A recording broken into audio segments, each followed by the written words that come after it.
Boa noite a todos. Daremos início, nesse instante, à sessão especial pela Semana Municipal de Combate às Drogas. A Semana Municipal de Combate às Drogas foi instituída no calendário oficial do município de Piraí através da Lei de número 1051, de 7 de novembro de 2011, e será realizada anualmente entre 20 a 26 de junho. Neste momento, convidamos o senhor Ricardo Vinícius, graduado em Psicologia pela UF de Volta Redonda, conselheiro técnico em Dependência Química e presidente do Conselho Municipal de Políticas Sem Drogas em Pinheiral, para apresentar a palestra com o tema Drogas, o que fazer?, alusiva à Semana Municipal de Combate às Drogas. Por favor. Esse é o tema que eu escolhi hoje, o que fazer. Tem um livro do Isamitiba, muito bom, e ele faz uma pergunta, né, o que fazer, principalmente com o adolescente. Ele ainda diz no livro assim, ninguém separa na lua de mel. Dificilmente você ouve alguém que casou que separou na lua de mel. De repente até existe, eu nunca ouvi. E o uso de droga na adolescência está na lua de mel com essa substância. Aonde essa casa do povo pode estar agindo e ajudando? Aonde a população tem parte? As entidades aqui representadas. É um desafio. Eu falei isso em 2007. Em 2005, eu abri uma ONG em Pinheiral para trabalhar com prevenção ao uso de drogas. A gente não recebe dinheiro de lugar nenhum, a gente vive do trabalho. A gente não tem vínculo com nada, porque não tem outra saída. Eu trabalhava no GAI em Volta Redonda, eram 32 profissionais. Eram 4 psicólogos, 3 assistentes sociais, 3 conselheiros de dependência química, 3 médicos e por aí afora. Nutricionista, professor de educação física. Era uma estrutura para lidar com o usuário. O cara estava na escola, o adolescente, experimentava a droga ou então cheirava um loló, qualquer coisa, mandava para lá. Na hora que ele chegava lá, ele tinha todo o aparato para tratamento. Todo. E aí eu comecei a fazer trabalhos na comunidade, em Volta Redonda, nas periferias, e vi assim, crianças, jovens, né, pré-adolescentes, que você via que a estrutura familiar estava disfuncional, e procurava um psicólogo, procurava alguém para ajudar e não achava. Eu falei, caramba, tem alguma coisa errada nisso. Para o usuário de droga tem tudo. Mas para quem ainda não entrou, não tem nada. A dificuldade que era para dar esse tipo de assistência. Quer dizer, a gente está apagando fogo. A gente está apagando incêndio. Aí aquilo me confundiu, que eu falei, eu não quero tratar mais, eu não quero trabalhar com tratamento, eu quero trabalhar com prevenção. Eu preciso chegar antes da droga, é preciso chegar antes. Senão a gente vai ficar apagando incêndio e não vai conseguir. A gente tem que descobrir quem está colocando esse fogo, a gente tem que descobrir, né, tem aquela historinha que vocês devem conhecer, do cara que estava pescando, 2 pescadores na beira do rio, conhecem? E aí veio descendo 2 crianças afogando, aí eles entraram na água, tiraram, aí na hora que eles estavam já na margem para colocar as crianças, vinham descendo mais 3, eles entraram de novo, daqui a pouco foi ver um monte, e eles entravam e saíam da água, tirando as crianças afogando. E um deles virou as costas, começou a subir a margem. O outro, você está maluco, cara? Você vai me deixar aqui sozinho? Falou, pô, eu não vou resolver o problema. Eu tenho que ver quem está jogando essas crianças no rio. É isso. O crack, eu sempre falo assim, quantos usuários de crack tem? Olha o barulho que faz. Só se fala em crack hoje. Por quê? É barulhento. É igual se tivesse um tablado aqui, né, de madeira, já tem aqui, ó, liso. Se entrássemos todos nós descalços ali, ia fazer barulho? Descalço? Não. E se entrasse um de tamanco? É isso. O crack é isso. E a gente, às vezes, volta a atenção para isso e esquece que o trabalho é prevenção. O trabalho é nas escolas, o trabalho é com a família. Não é difícil e muito mais, o custo é muito menor do que tratar. Quem é da saúde sabe disso. Preste atenção.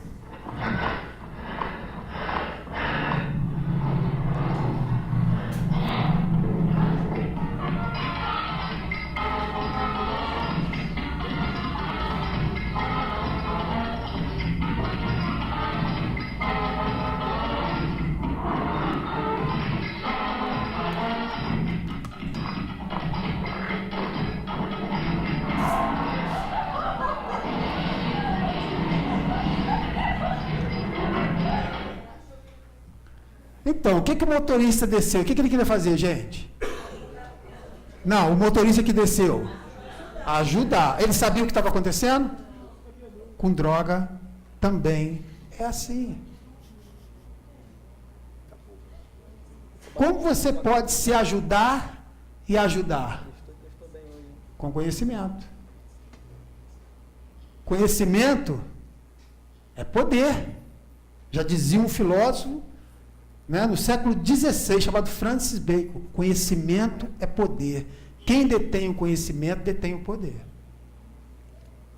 Se a gente não conhecer o que é a droga, eu costumo falar, nesses anos de trabalho, e, né, o Roberto, a gente trabalha junto muitos anos, né, já tem um ano mais ou menos que a gente está separado, e eu costumo falar assim que a droga, ela, se você permitir que ela entre na sua casa, se você abrir uma fresta, ela invade. E aí, meu amigo, é complicado.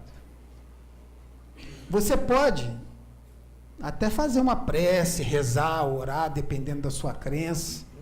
Né? Quem fez aí uma oração, uma reza hoje, quando saiu de casa, pediu, né, no poder superior que você entende, para te proteger hoje? Quem fez isso?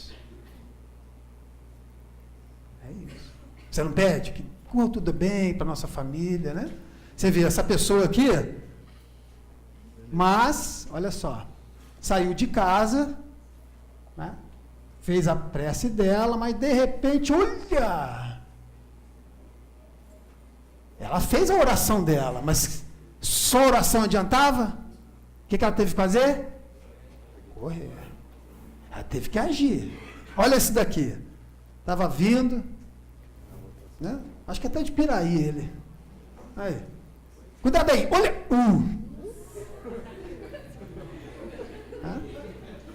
Também fez a oração dele. Né? Também rezou de manhã para proteger. Mas só a oração não adianta aí, ó. Olha só, olha. Esse aqui me parece que é um vereador de Piraí. Será que é o russo? Olha lá, aí vem ele, ó. Vamos lá, você está atrasado para a sessão. Vamos lá, meu filho, corre, vai.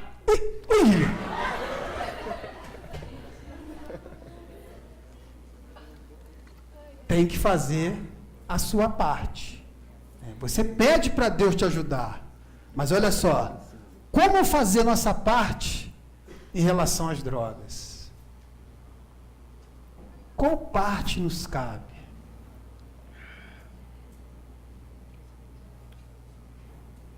Nos informar.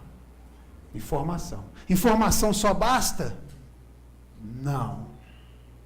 Então, rapidinho, que o nosso tempo é curto, né, eu coloquei, ó, cigarro, álcool e outras drogas. Todo mundo aqui entende que cigarro é droga e que o álcool também? Ou tem alguém aqui que discorda, que não entende? Todos? Unanimidade? Tranquilo? Então nós temos aqui o uso em verde, o abuso em amarelo e o vermelho em dependência. Então quando eu falar de drogas aqui, vamos combinar, eu estou falando de todas, inclusive o cigarro e o álcool. Verde. Tem pessoas que bebem e não tem problema? Bebe sua cervejinha ali, vai embora para casa feliz da vida, não tem problema na família, não tem problema no emprego, tem? A maioria. né? O álcool, ele é socializador. Né? Você tomar uma cervejinha com seus amigos, né? O problema é quando você já começa a acender o sinal amarelo. Né? Você já fica, você já não consegue. Eu sempre falo assim, faz um teste para ver se você tem problema com álcool ou não. Vai numa festa e fala assim, eu vou tomar 3 latinhas, 10 latinhas, não sei qual que é o seu limite. Mas você vai lá e vai tomar. Se você não conseguir cumprir o que você determinou para você, você está com problema.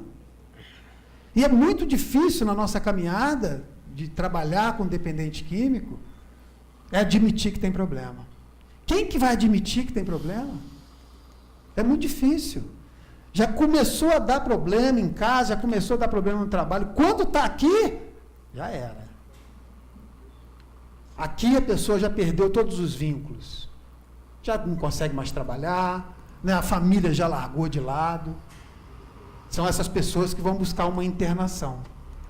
Por isso que o sistema de saúde, né, e aqui em Piraí ele é fantástico, que pode, né, trabalhar com a pessoa, tanto do verde como do amarelo. Também com o vermelho, mas o vermelho é muito mais complicado. Periferia de São Paulo. Nesta casa morava a filha de uma prostituta. Abandonada pela mãe, ela foi morar com o pai, mas logo depois ele morreu. Luciana, com 15 anos, começou a beber. Quando que ela começou a beber? Depois que o pai dela morreu. Depois que meu pai morreu, ela... Quando o pai dela morreu, eu montava de cachaça pra ela, bebia em 2 horas, 1 hora, você bebia. Uma garrafa de Uma cachaça. garrafa cheia. 2 anos depois, numa tarde de sábado, Luciana tomou a última dose. 2 garrafas de cachaça em 1 hora. Mostramos ao doutor Anthony Wong, pediatra e toxicologista, o atestado de óbito de Luciana. Causa da morte: envenenamento por álcool. Com essa quantidade de álcool, 7,9 gramas por 1 litro de sangue, é insuportável para um organismo de uma menina de 17 anos. Acima de 6 gramas por litro, já carregam em si uma alta probabilidade de morte súbita. Ela morreu porque esse álcool provocou uma depressão do cérebro, uma depressão respiratória, ou seja, ela parou de respirar e para respirar houve uma falta de oxigênio para o cérebro e principalmente o coração, e isso provocou morte. Essa dependência que pode matar Preste atenção. é bastante misteriosa para a medicina. Porque uns podem beber e outros caem nisso. A ciência já comprovou que 4 fatores favorecem a dependência: a inibição e a insegurança, próprias da adolescência. Quando o consumo de bebidas alcoólicas faz parte da alimentação diária da família. Se a substância endógena, uma substância produzida pelo organismo, se deixa estimular pelo álcool e aumenta a sensação de euforia e liberdade.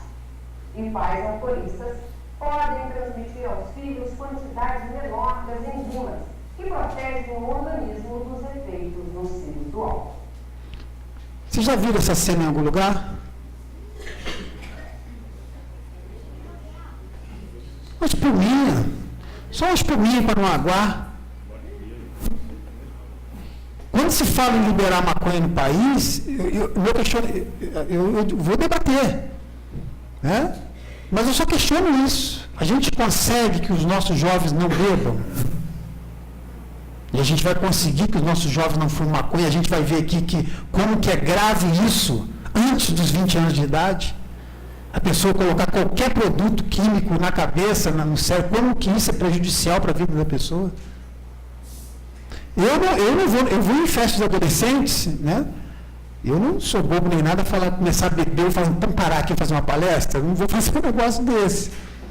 Mas se é criança, eu falo, aconteceu recentemente. Eu falo que você está fazendo um crime. Sabe por quê? Porque a doença do alcoolismo já nasce com a pessoa. E se ela tem tendência a desenvolver, segundo a Organização Mundial de Saúde, demora de 10 a 15 anos. Por isso que a pessoa bebe bem, tranquilo esses anos, 20 anos. O alcoolista vai dar problema, a gente vê lá com 45, 50 anos. Eu já tratei de adolescente alcoólatra, diagnosticado alcoólatra. Se demora de 10 a 15 anos, um adolescente de 17 anos alcoólatra começou a beber com quantos? Com 2. Com 2, com 3.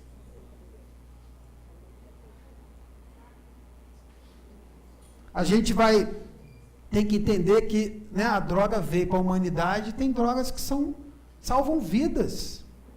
A maioria delas. O que a gente fala sempre é das drogas psicoativas, aquelas que vão agir no psique, né? Exerce influência sobre a conduta, a percepção e a consciência do ser.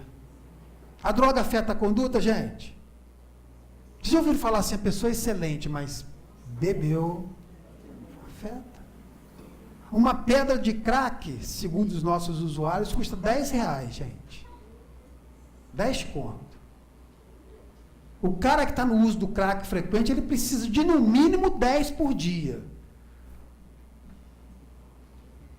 R$100. Ele tem esse dinheiro? O que ele vai fazer? Vai roubar. Ele é bandido? Mas a droga faz ele ser o que ele não é. Igual o pai da menina que chegou, meu pai sai de casa uma pessoa e volta a outra. Me ajuda. Eu impotente perante a isso. Como? Prevenção. Prevenção, para que a gente mude esse panorama daqui a 20 anos. As influências, olha, o que é isso daqui, gente? Um pulmão de um ex-fumante, né? Que o pulmão está aqui, eu acho que ele já foi embora. Isso convence alguém a parar de fumar? Por quê? Acha que com ele... Você vê, olha, um pulmão, né, sadio e o outro de fumante. Também não vai convencer. Aqui o Brian é um americano, né, o filho dele tem o cabelo cortado, aqui está grande, uma foto no colo. Aqui. Convence alguém a parar? Tem gente que diz que o cigarro não é droga, né? 4.750 substâncias químicas. A gente está na semana de prevenção ao uso de drogas. Quais são as drogas, as primeiras drogas a serem usadas, vocês sabem? Primeiro, álcool. Segundo, cigarro. Terceiro, os inalantes. Quarto, os medicamentos, que são os psicotrópicos, diazepam, lexotan. O Brasil está em primeiro lugar, Rivotril. São drogas que vão agir lá no sistema nervoso central. Drogas legalizadas. Ali, ó, tem acetona, das 4.000, cada cigarro, 4.000. O INCA já chegou agora, o novo estudo, chegou a 5.000 substâncias, vai ser lançado aí. Ó, acetona tem, amônia tem, terebintina, que dilui tinta, tem, naftalina, usado para veneno para matar barata, fósforo P4, P6 para rato, formol, conservante de cadáver, né? O cara fuma e já fica conservado, né? Vai se conservando. É? Sério? O álcool. Para que a gente possa ver agora como o álcool age no organismo. O consumo de álcool interfere no corpo humano como um todo. O fígado não é o único a sofrer as consequências. Primeiro, o álcool é absorvido no estômago, depois metabolizado no fígado até ser eliminado pelo organismo. Boa parte dos órgãos participa do processo. 80% do álcool consumido sai pela urina, portanto afeta o rim. 10% é liberado pelo pulmão, o famoso bafo de quem bebe. E há ainda o suor. 10% é transpirado pela pele. Mas não há dúvida de que o órgão mais prejudicado pelo exagero do consumo de bebida é o cérebro. O álcool atinge diretamente os neurônios, as células que compõem o sistema nervoso. Afetadas pelo álcool, a capacidade de reação das células diminui. O álcool é um responsável direto pela queda de velocidade de resposta da mente e de todos os perigos que isso acarreta. E vai afetar todo o organismo. Eu não estou aqui criando nenhuma liga anti-alcoólica. A gente tem que passar informação. Eu acho que eu vou colocar um vídeo aqui, o som ele está diferente, que são vídeos que eu baixo da internet, né? Mas se ficar um pouco alto, vocês... anos dirigia em alta velocidade. Ele perdeu a direção numa curva, o carro subiu na calçada e bateu numa árvore. 4 vítimas morreram na hora. Uma adolescente chegou a ser levada para o hospital, mas não resistiu.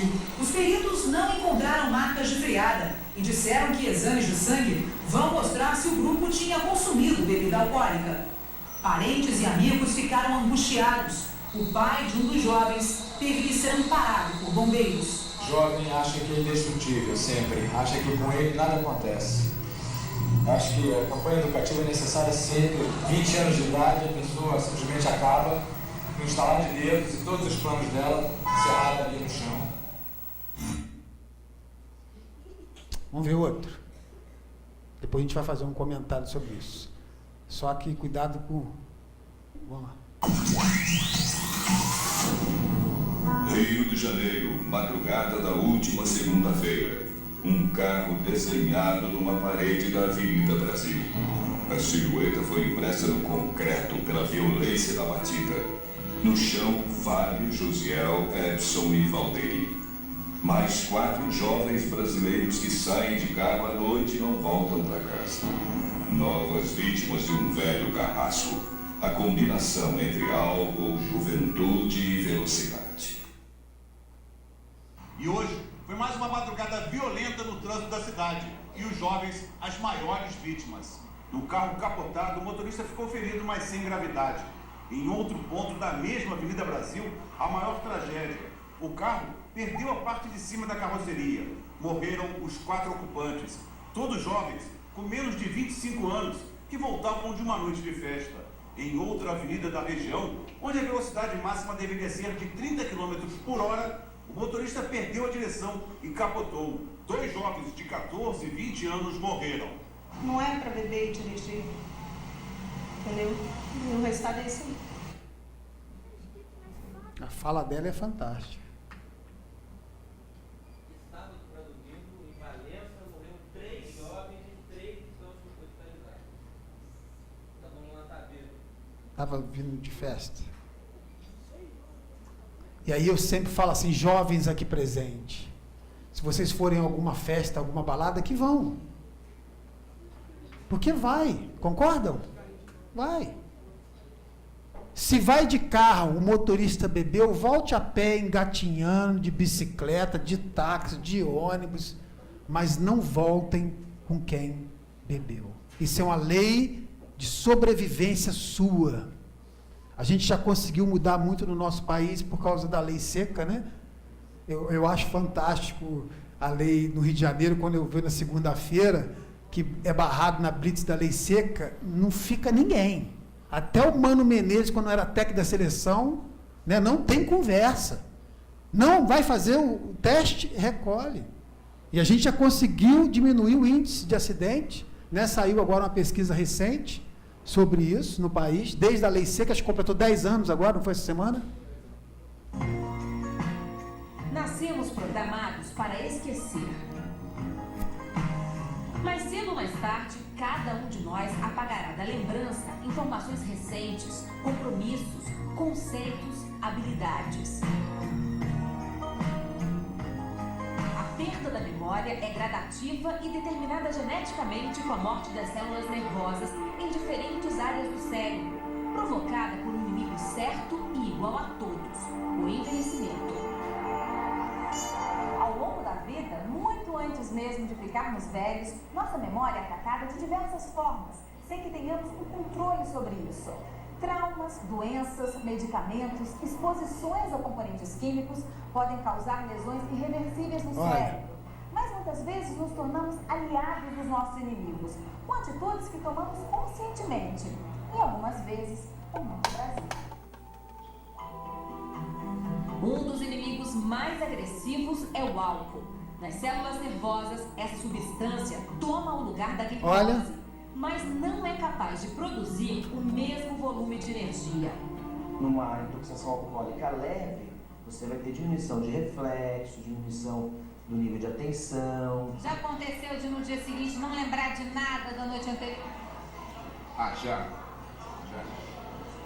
Não que seja uma coisa normal, mas às vezes acontece.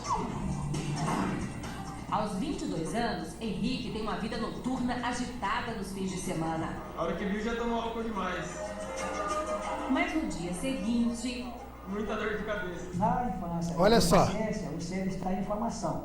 Na adolescência, ele está quase formado, mas falta o capeamento das fibras e o abuso de álcool pode interferir. E no futuro, eles não vão ser mais o que deveriam ser.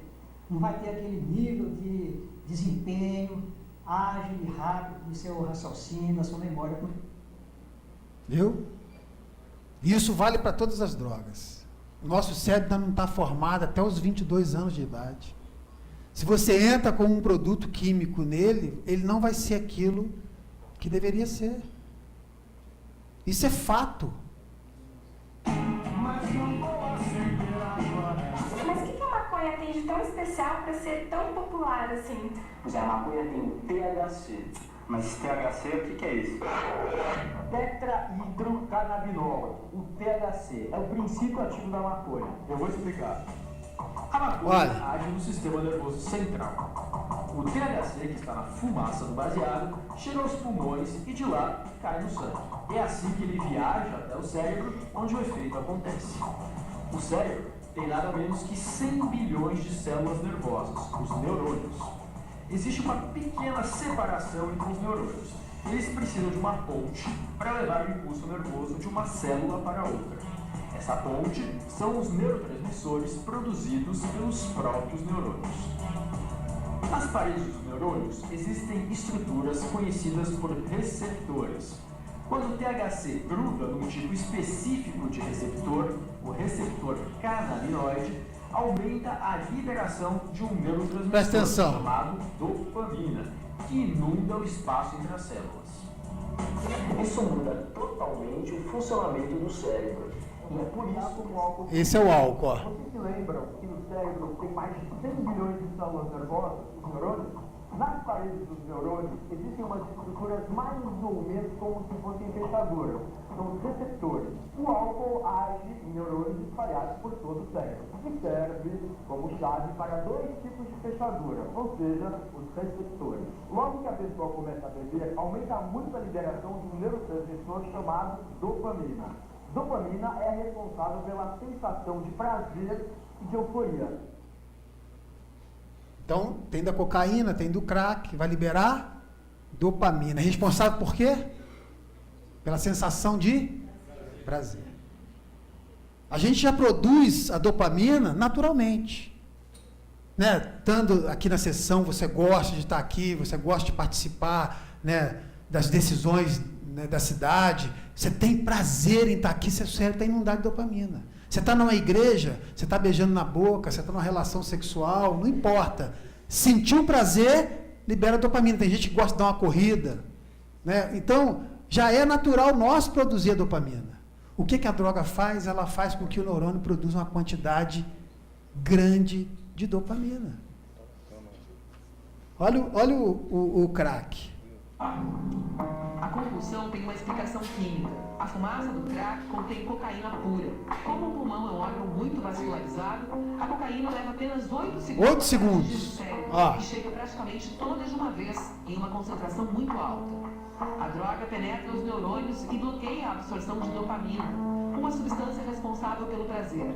A dopamina se acumula entre os neurônios e encharca o cérebro com sensações de euforia. O efeito dura pouco tempo.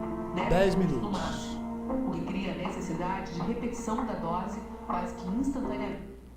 O que é o crack? É a cocaína fumada.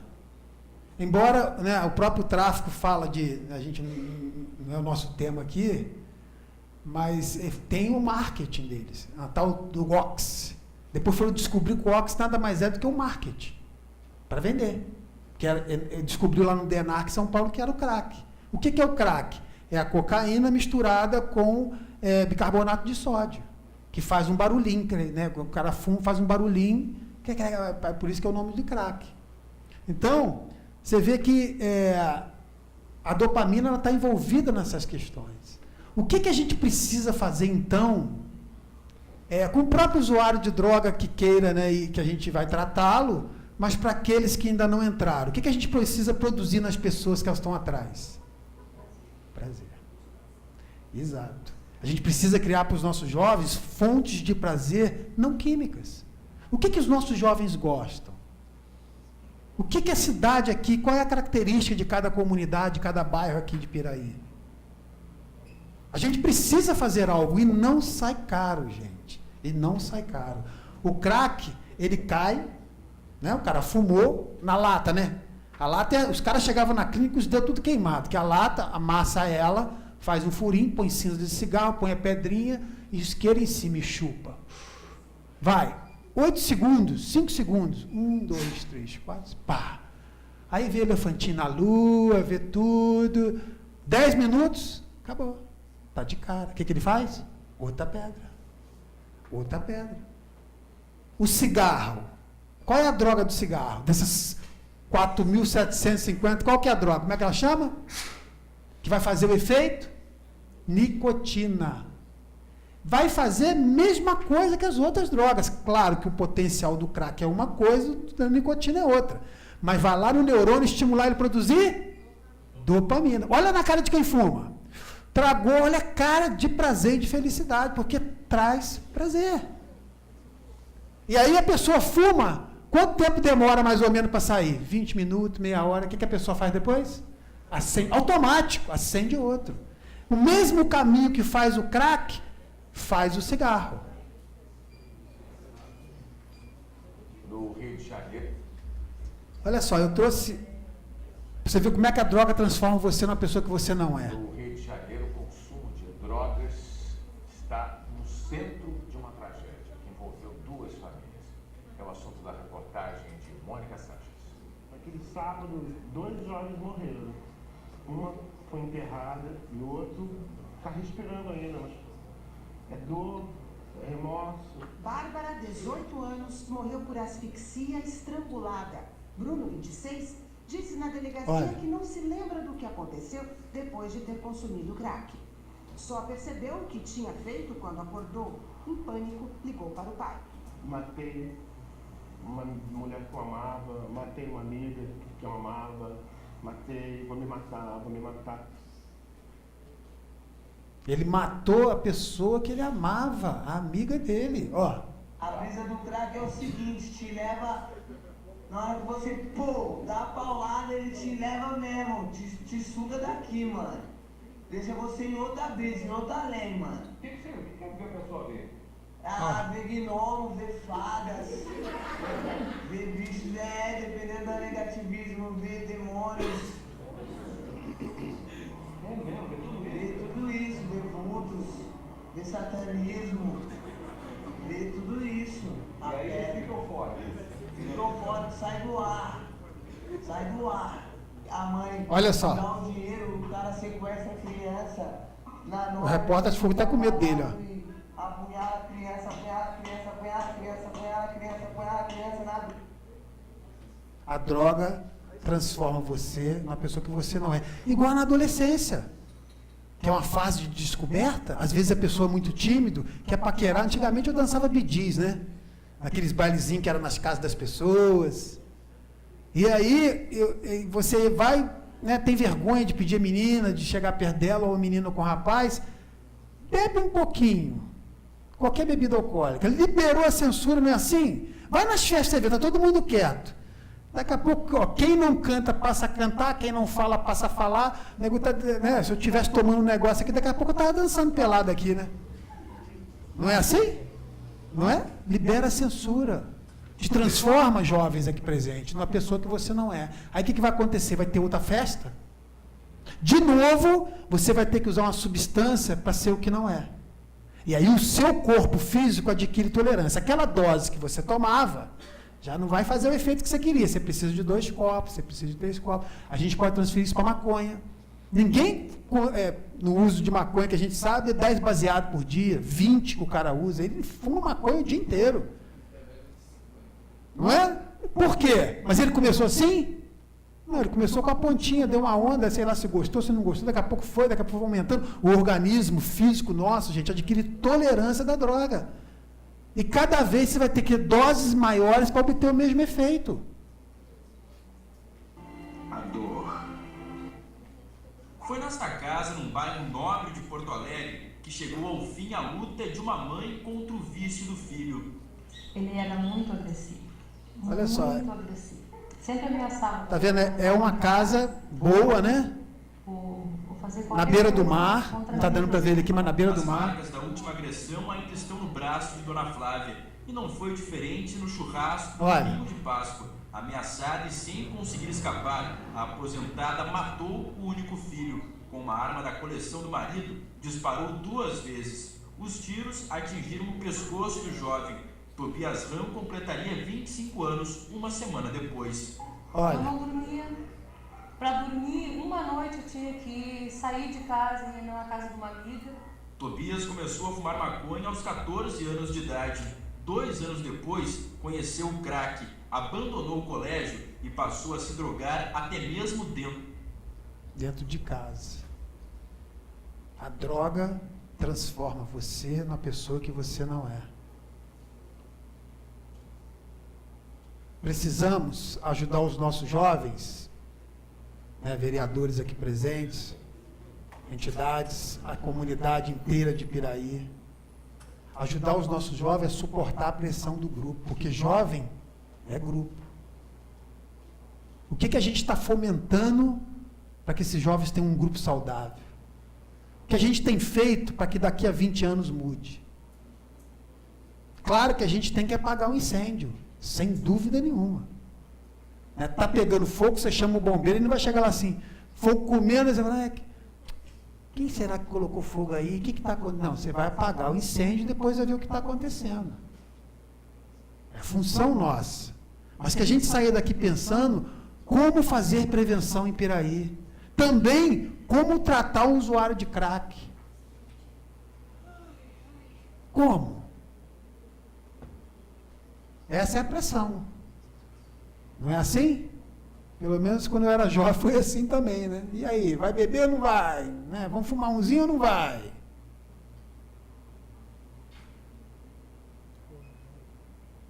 E a família? Que papel que tem a família nessa história? Família hoje tem outra configuração, concorda? Né? A gente não pensa mais família, papai e mamãe do sangue e tal. A família hoje pressupõe afeto. Como está a família de Piraí? O que temos feito pela família de Piraí? Todos nós. Qual o exemplo que a gente está dando? Porque o exemplo não é uma das formas de se educar, exemplo é a única. Não existe outra. Se tu fuma e o seu filho pequeno está vendo, se tu bebe, ele está vendo, você vai falar para ele, não bebe não, que faz mal, ele não vai aceitar não. O exemplo é que vale.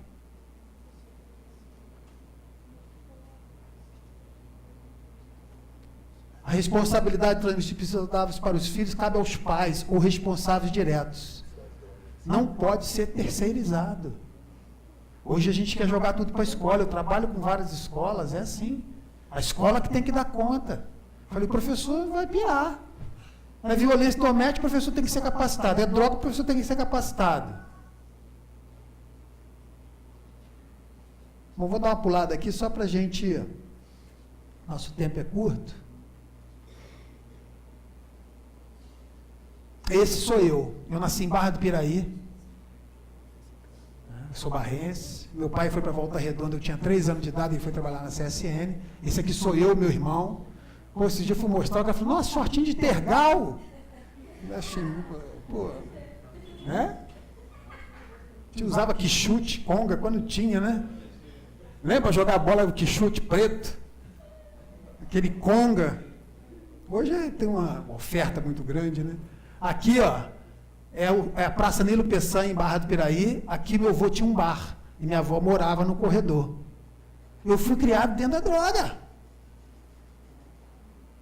Dentro do boteco. Dentro do botequim. É. Aqui, ó, aqui é um sítio em Piraí, lá no Varjão. Era um sítio até do Molica. E ele, aqui sou eu, meu pai... meu irmão. Eu fui buscar umas fotos, não achei, porque com 13 anos eu estudava no Colégio Getúlio Vargas, em Volta Redonda, fica no Laranjal. Mas eu já fumava cigarro e bebia. Aprendi a beber porque as festas da minha casa eram droga à vontade. Né? Não, hoje não. Experimentei a maconha na saída da escola com 13 anos. Com 15 eu já estava comprometido com a droga. A minha mãe é professora do Estado, agora já aposentou, da Prefeitura de Volta Redonda.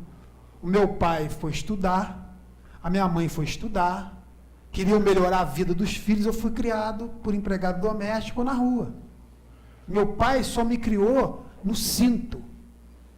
Esse dia eu faço um grupo toda segunda-feira em Volta Redonda, de usuários e família, e eu levei ele lá para ele dar o depoimento dele lá, para ele poder falar, e ele falou assim, eu batia porque era a única forma que eu entendia que era certa. Eu apanhei muito. Mas claro que não foi à toa, né? E aí, com 17 anos, eu já tinha totalmente comprometido com a droga, já tinha largado. Como que se consegue fazer uma prova de matemática e fumar maconha, gente? Como que se consegue fazer uma prova depois de uma noitada de bebida? E aí minha mãe mandou ir para Florianópolis, Roberto, com 17 anos. Porque, né, a vergonha dos vizinhos, aquela coisa toda, fui morar com a minha tia. Florianópolis tem droga? Tem. Me envolvi com droga lá. Aí minha tia descobriu, fiquei 1 ano e meio lá, voltei para Volta Redonda, fiz uma prova já com quase 19 anos, fiz uma prova para a CSN, fui trabalhar na CSN de eletricista de locomotiva, de trem. 19 anos, dinheiro no bolso. A droga, ela não te tira tudo de uma vez, não, ela vai tirando aos poucos. Aí conheci a cocaína, conheci outras coisas. Nos conhecemos. E aí, com 21 anos, a minha namorada ficou grávida, eu casei, tive a Carolina. E a droga presente ali. Já saía da usina, já tampava no negócio dali para outras drogas, já ia embora, já não voltava para casa. Não vi minha filha crescer, e a droga presente. E aqui foi uma das últimas fotos. Eu fui mandado embora da CSN, porque não ia trabalhar a segunda, já não ia trabalhar a terça. Eu já estava no vermelho e não sabia. Eu já era um dependente e não sabia. E aí, no dia 31 de dezembro de 1994, meus pais, quando eu voltei de Florianópolis, meu pai, de vergonha, atualmente eu moro no bairro 60, onde é que eu fui criado, mas meus pais saíram do bairro 60 e mudaram para Pinheiral. Quando eu voltei de Florianópolis, Pinheiral tem droga? Tem. Nada acontece de fora para dentro, gente, tudo é de dentro para fora. E aí, perdi o emprego na CSN, fui trabalhar, tinha um currículo muito bom, sou um cara inteligente, sou trabalhador, mas a droga me transformava na pessoa que eu não era. Perdi minha família, minha mulher me abandonou, com a minha filha, lá em São Paulo, eu morava na Vila Guilherme. No dia 5 de julho de 94, depois de eu chegar muito doido em casa, nós tivemos uma briga feia, ela veio com a minha filha, eu fiquei lá até agosto, voltei. De agosto a dezembro de 94, foi o fundo do fundo do fundo do poço. Eu envolvido com cocaína, envolvido com tráfico. Em Pinheiral. O pedreiro trabalhava na minha casa, falou, você estava com um cachorro latindo na rua. De voltar para casa engatinhando, de não conseguir ir para casa. Roubei todas as ferramentas do meu pai. Meu pai já não queria que eu ficasse na casa dele, com a minha mãe que brigou. Mãe é mãe, né? Eu lembro que eu dormi uns 3 dias debaixo de uma escada de um bar lá no centro de Pinheiral, do Bar do Mário, quem conhece. Aí nesse dia 31, eu gosto de tocar um samba, tocava bateria, vivia na noite. E aí eu com o meu tantã saí 2h30, esse dia aí foi o dia 31, era passagem de ano, a família inteira, lá na casa do meu pai em Pinheiral, meu pai fez um salão bonito para festa e tudo. E aí veio todo mundo, né? Família muito grande, minha avó teve 8 filhos, então vinha um primo, vinha todo mundo, muita droga. 2h30 da manhã eu resolvi sair. Quem conhece Pinheiral, meu pai mora lá perto do supermercado, né? Você está aí. Eu saí, muito doido de casa, entrei no Beco Santo Antônio e você caminhava no meio da linha para ir no centro de Pinheiral. Era caminho mesmo.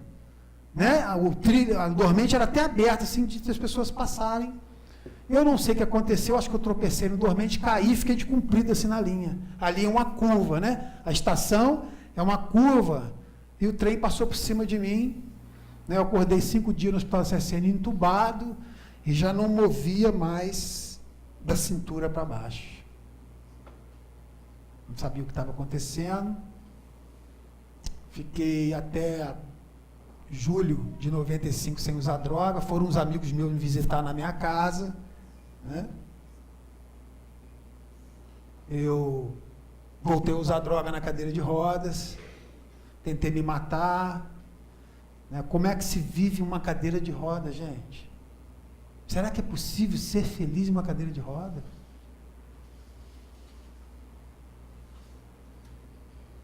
E aí, por muita luta, 1 ano depois eu consegui pedir ajuda. Desde lá eu parei de usar droga. Em 1996, eu custei a parar com cigarro. O cigarro é uma das drogas mais difíceis de parar. Eu fiquei mais 1 ano fumando ainda fumava na cadeira de roda. Voltei. Quando foi em 98, eu fazendo um trabalho na escola, a doutora Neuza me chamou, a vereadora de Volta Redonda, falou, estou montando um projeto e tal, eu queria que você viesse trabalhar comigo. Fui trabalhar com ela, aprendi muito sobre dependência química. Em 2004, eu não posso ter mais filhos, ver essa coisa linda, Ana Lúcia, para a minha vida, então eu trouxe minhas 2 filhas, né? Essa aqui é a Carol, está formando engenharia agora, e a Ana Lúcia. E aí, a vitória só vem através do esforço, do respeito e do comprometimento. São 3 palavrinhas que eu gostaria de deixar aqui com vocês. Qual esforço a gente vai ter que fazer? Respeito, tanto pelo usuário, pela família, pela vida das pessoas. O comprometimento nosso na prevenção, essa é a palavra. Amanhã é o Dia Internacional de Prevenção ao uso de drogas. É o combate, né? A Secretaria Nacional Antidrogas gosta dessa palavra, combate. Vamos, né? O bom combate. A gente não quer saber quem está vendendo drogas, se está ganhando dinheiro. A gente quer vida. Quer parar, meu amigo? Vamos. Quer continuar? O que eu posso fazer? Eu parei. Meu pai fala que eu paguei um preço muito alto. As drogas me trouxeram para a cadeira de roda, mas a cadeira de roda me tirou das drogas.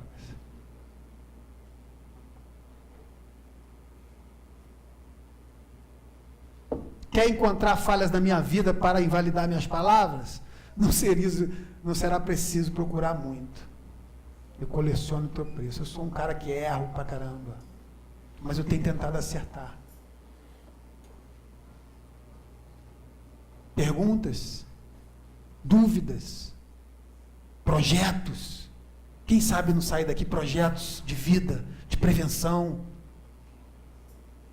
Tem uma substância que a gente produz chamada beta-endorfina, que é do bem-estar, de você estar de bem com a vida. Chama beta-endorfina. E só tem 3 maneiras de se conseguir esse hormônio, né, esse neurotransmissor do bem-estar.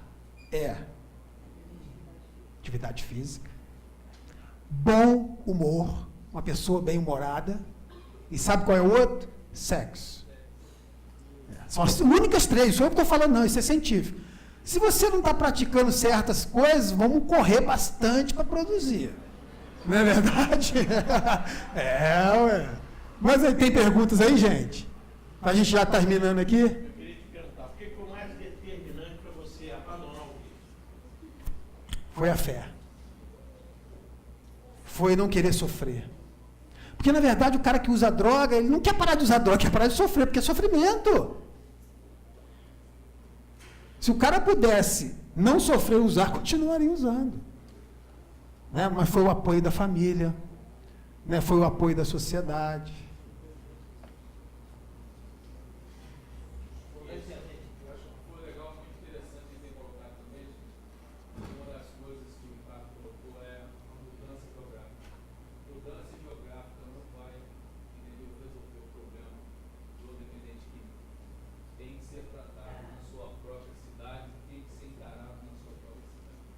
O CAPS, né? Centro de Atenção Psicossocial, é lá.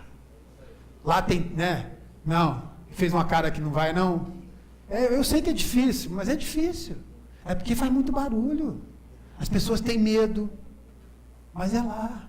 Se não está bom, senhoras, né, e senhores aqui presentes, representantes do povo, então nós temos que mudar. Nós temos que investir. Investimento significa o quê para nós? O que é investimento, gente?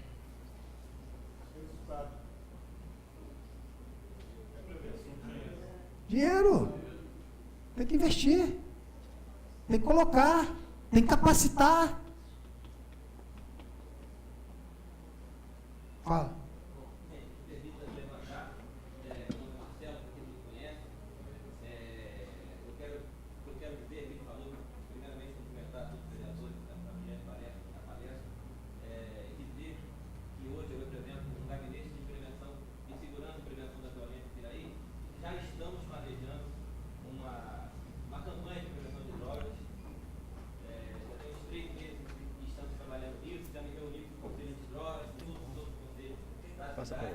Amanhã tem um encontro aqui nesse plenário da Câmara para tratar de prevenção da violência e a droga tem um papel especial nesse contexto. O que a gente planeja exatamente é levar esse tipo de fala, esse tipo de palestra para a praça, para quadras, para as escolas, né? A prefeitura vai entrar com tudo na prevenção da violência. Essa é a fala que eu muito bacana. Está conversando agora com hoje a Flávia, que trabalha com prevenção também, já convidei ela para ir, né, para a gente conversar. Estamos conversando com todo mundo que está envolvido nisso na cidade e a gente vai entrar com prevenção. Você está convidado para debater. Com certeza, estaremos juntos. Piraí tem nós temos, se Deus quiser, um futuro governador, né, que é de Piraí. Então a gente, né, tem todo o potencial para poder ser linha de frente, modelo, bem colocado, o resto do Brasil, talvez até do mundo. Eu sou um cara que sonho. Mas que para as coisas aconteçam, tem que ter investimento. É dinheiro. Infelizmente, o dinheiro é que move, não tem como. Não tem como fazer prevenção sem dinheiro. Como bem você colocou, a prefeitura vai entrar com tudo em cima e precisa. Eu queria te perguntar, quando você chega naquele grau terceiro ali, que é a dependência, muitas pessoas elas se tornam praticamente um doente, costuma dar aquelas crises de abstinência. Você chegou a passar por isso? Não cheguei a passar. Mas eu passei isso no hospital, que eu fiquei 4 meses internado. Então, realmente o médico falava que eu pedia droga. Eu pedia cocaína, eu não me lembro, mas ele falou que na crise de abstinência, porque a crise de abstinência ela demora. Olha só, gente. Segundo o Código Internacional de Doença, lá na sua CID, por exemplo, quando você vai no médico, ele dá um diagnóstico para uma CID lá, qual que é o seu problema, concorda? No caso da droga, é do F10 ao 19. F10, dependente de álcool. F12, dependente de maconha. F14, cocaína. F19, múltiplas drogas. Então, quem dá esse diagnóstico é o médico. Né? Então, quando eu estava lá no hospital, eu disse que eu pedia cocaína. Eu sou um dependente químico de múltiplas drogas. Eu não posso com nada. Isso que o dependente químico tem que entender, e eu sou é que eu não posso. Se você pode, né? O que eu posso fazer? Você consegue lá tomar sua cervejinha e ir embora. Se eu começar, eu não paro. O que caracteriza o problema? A perda de controle. Uma vez que você começa, você não consegue parar. Porque se a gente for fazer um programa de não às drogas, O histórico, o álcool já existe há mais de 5.000 anos, a maconha há mais de 5.000 anos, a cocaína já lá nos Andes. Quer dizer, se a gente for com um discurso de acabar com a droga, fechar os botequins, as bocas de fumo, a gente não vai chegar a lugar nenhum. É informação, é conscientizar a pessoa. Ela tem escolha. Quer beber? Bom, mas você vai beber, você vai sabendo do que pode acarretar na sua vida. O problema é que é só dado um lado. Nós temos aqui em Piraí uma grande fábrica, que é a Ambev, que faz investimento em Piraí, que cria emprego, mas precisa se investir também que o jovem não beba. Eu tenho muito levantado essa bandeira, que as fábricas invistam em prevenção, que os nossos jovens não venham a beber. Se vier, que deixe depois dos 20. Eu sempre falo isso, qualquer droga, isso é científico, você desenvolver dependência de qualquer droga depois dos 25 anos é muito difícil. Não que não aconteça, eu conheço casos, mas é muito mais difícil. Porque quando você eu acho que a ideia é a seguinte, a nossa faixa etária é de 10 a 20 anos. E a gente criar um comitê mesmo, através dessas várias representatividades, de falar assim, o que a gente pode fazer com essa faixa etária? De 10 a 20 anos. É o maior problema nosso. De 10 a 20 anos. O que nós podemos proporcionar, fomentar nessas pessoas? Mais alguma pergunta aí, jovens? Nenhuma dúvida? Meninas? Podemos terminar? Podemos? Eu quebrei a coluna, mas ela não me quebrou. Agora sou um deficiente. Provavelmente essa deficiência vai me acompanhar por toda essa vida. Minhas costas todas cortadas. A minha coluna fez isso, ó. Pá, para fora, saiu para fora. Assim. Eu não ando mais. Aí a pessoa fala assim, você conhece Jesus? Lá em Volta Redonda, lá perto da Caixa Econômica. Eu falei, conheço. Você sabe que ele pode te colocar de pé? Eu falei, mas já me colocou, né? Eu estava na lama. Agora eu estou de pé. Aí ela não satisfez assim, mas se o meu Jesus, eu falei, porque tem dois, né? As pessoas acham que o Jesus dela é mais importante do que o meu, mas vamos que vamos, né? Não interrompi meus sonhos, estudos e desejos. Por causa da minha deficiência, eu comecei a querer ajudar outras pessoas. Quero ser psicólogo, para me ajudar e ajudar os outros. Quero melhorar o meu trabalho. Em 2006, eu concluí meu 2º grau, que era 2º grau, hoje é ensino médio, pelo provão do Estado. Olha que maravilha. Olha como é que isso, né? Hoje é o Enem, né? Se você faz o Enem e passa, você conclui o 2º grau. Eu concluí no supletivo, fui lá no site do governo do Estado, 2006. Recebi meu diploma. Em 2011, veio um curso de psicologia para Volta Redonda, para a UF. Eu falei, eu vou fazer vestibular. Eu estou velho mesmo, vou. E passei, cara. E passei. Estou estudando desde o ano passado, né? Eu vim de uma aula agora exatamente falando de neurônio, porque a ênfase do curso em Volta Redonda é na saúde. Então tem a parte muito neurológica, como que tem a ver. E eu vou aprender mais, eu vou melhorar o meu trabalho. Tenho certeza que o meu sofrimento vai aumentar substancialmente a minha capacidade de compreender e ajudar outras pessoas. O caminho que eu escolhi é do amor, escolhi ser verdadeiro. Meu caminho, o abraço é apertado, o aperto de mão é sincero. Por isso, não estranhe a minha maneira de sorrir e desejar tanto bem para todos vocês. Eu sou aquela pessoa que acredita no bem, vive no bem e anseia o bem. É assim que eu enxergo a vida e é assim que eu acredito que vale a pena viver. A vida pode nos derrubar, mas nós escolhemos se vamos nos levantar ou não. Eu sei que isso é possível. Sou prova viva disso. Quando eu falo dos meus estudos, quando eu falo das minhas coisas, é porque, cara, viver em uma cadeira de roda é difícil pra caramba. Eu choro. Né? Eu tive chorando, eu choro. Eu queria que o tempo voltasse. Eu queria voltar lá nos meus 13 anos. Mas o tempo ele é cruel, né? Ele não volta.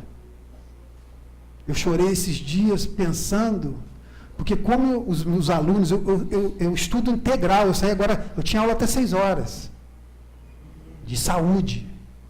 Professores do Rio, são coisas muito bacanas estar lá. Mas quem está estudando são a maioria, meninas e tudo 18, 20, e eu estou velho lá no meio. E aí eu chorei na minha casa e eu pensei, Ricardo, onde você estava na sua juventude, meu filho?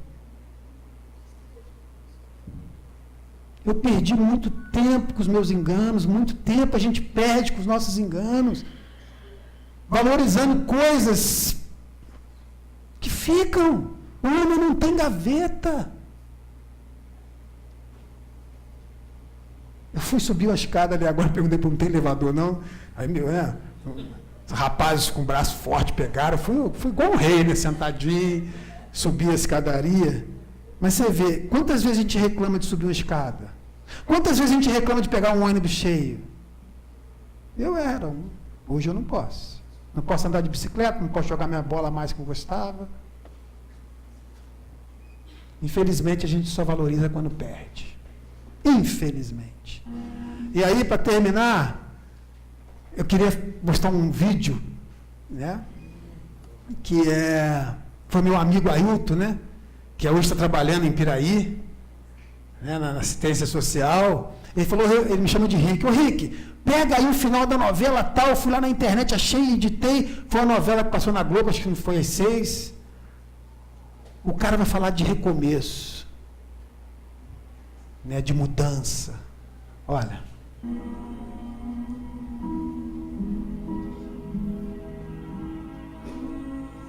Ninguém entra no mesmo rio uma segunda vez.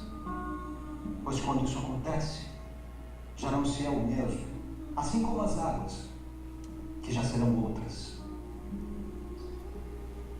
Foi um filósofo grego que viveu no século V a.C., Heráclito de Éfeso, quem fez essa formulação que até hoje nos fascina. O fluxo eterno das coisas é a própria essência do mundo, apontou Heráclito. E se ainda hoje ficamos espantados com isso, é porque nos apegamos teimosamente ao que já passou, esperando, no fundo, que tudo permaneça igual. Então, é necessário um filósofo da antiguidade ou um escritor contemporâneo para nos fazer entender que nada é permanente, a não ser a mudança. Olha só, eu separei aqui um trecho do Grande Sertão, onde o Guimarães Rosa fala um pouco sobre isso.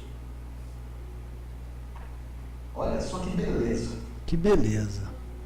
O mais importante no mito do mundo é isso: que as pessoas não são sempre iguais, ainda não foram terminadas, mas que elas vão sempre mudando.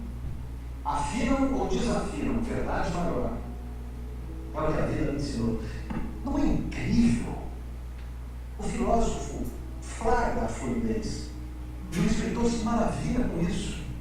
É o mais bonito da vida, diz Guimarães Rosa. Olha. É uma celebração do movimento, não é um lamento. O tempo não para. E isso é belo. Então, semana que vem, nós nos encontraremos aqui e eu serei outro. E vocês também. Deixe Deus agir na vida de vocês. Ele só ergue, Ele ajuda. Está com problema? Chama. Temos que procurar sim pessoas, mas chama. No que você acredita. Com alegria. Né? Traga alegria para a vida. A vida é bela. E aí, para encerrar, né? Ninguém quer se colocar, os senhores vereadores. É uma música Eu gosto sempre de encerrar os meus trabalhos com uma música, é uma música do Teatro Mágico, é uma galera bem bacana, eles estiveram em Volta Redonda, e é um trecho da música, né? Ele diz assim: camarada, viva a vida mais leve, não deixe que ela escorregue, que te cause mais dor.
Eu lembrei agora que Piraí é a cidade da música, né? Piraí tem essa na veia, está aí, né, uma grande oportunidade de um viés musical, um viés artístico, um viés esportivo, né? Temos aí as Olimpíadas, de investimento de saúde. Eu queria aqui agradecer, vou deixar meu e-mail aqui, o meu contato. Né, quem quiser trocar alguma coisa, eu posso estar mandando alguma coisa também, sugerindo alguns livros, alguma literatura. Né, queria agradecer aos senhores por essa oportunidade nessa Casa do Povo. Né, muito bacana estar aqui. Agradecer, né, a vocês todos aí, o convite da Deise, obrigado. E vamos na luta. Contem comigo. Valeu?